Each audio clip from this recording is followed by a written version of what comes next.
پاک میرے سامنے کھلی ہوئی.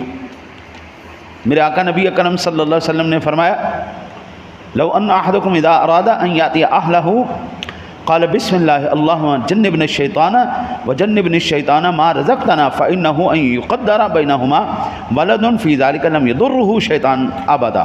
متفق. یہ بخاری مسلم کے حدیث پاک ہے. آقا جی علیہ الصلوۃ والسلام نے ارشاد فرمایا تم میں سے جو کوئی اپنی بیوی کے پاس جانا چاہے تو یہ کہہ لے بسم اللہ ہم کو شیطان سے دور رکھ اور شیطان کو اس بچے سے دور رکھ جو تو ہمیں دے. تو اگر اس صحبت میں سے ان کے نصیب میں بچہ ہوا تو اسے شیطان کبھی نقصان نہیں دے سکے گا. بخاری مسلم کی حدیث ہے. کھانا کھانے سے پہلے بسم اللہ کیوں پڑھتے ہیں؟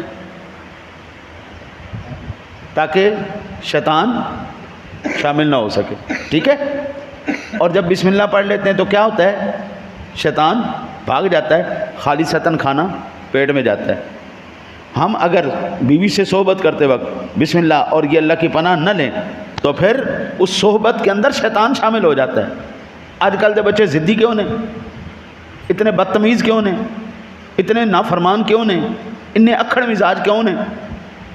پہلی وجہ ان کا بیج صحیح نہیں رکھا گیا. یہ میں اپنی طرف سے بات نہیں کر رہا, میں نے اس لیے آپ کو حدیث بتایا. وہ صحبت کے دوران شیطان ان کے شامل ہو چکا تھا. شیطان کا اثر ان بچوں کے اوپر ہے.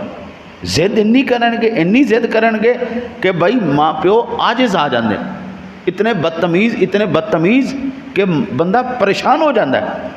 شیطان کا اثر ان کے اوپر آ گیا. ٹھیک ہے. شیطان صحبت میں شامل ہوا اور شیطان کا اثر ان کے اوپر آیا. ٹھیک ہے. اب آپ اندازہ نمبر 1. نمبر 2, صحبت کرتے وقت روشنی, وہ ایک دوسرے کی شرمگاہ کو دیکھ رہے ہوتے ہیں. تو جب ظاہری بات ہے شرمگاہ کو دیکھو گے تو بے شرم اولادی پیدا ہوگی. شرم والی حیا والی اولادیں کہاں سے پیدا ہوں؟ شرم و حیا والی اولادیں پیدا ہونے والی نہیں. پھر وہی ہوگا جو آج ہم دیکھ رہے ہیں, جو آج ہم نظارے دیکھ رہے ہیں, یہی ہمیں ملنا ہے.